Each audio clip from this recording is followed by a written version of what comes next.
Hello বন্ধুরা, এই যে দেখতে পাচ্ছ আজকে এমএন সাউন্ডে যে পুরোনো যে জিনিসটা ছিল, এই যে এই ডিজাইনটা আজকে বিক্রি হয়ে গেল। ঠিক আছে, এটা যাচ্ছে মুর্শিদাবাদ। এই যে 16টা,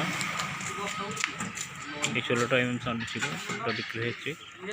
এই যে 30টা ঠিকরা রান্নার মধ্যে যে ভিডিওটা ছাড়া ছিল,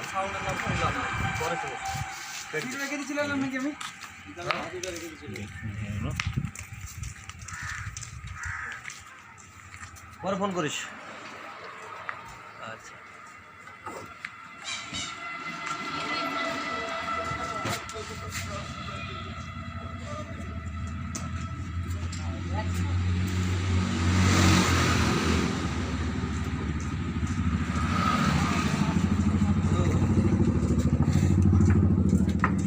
এই দাদা নিয়ে যাচ্ছে ওটা। Box cut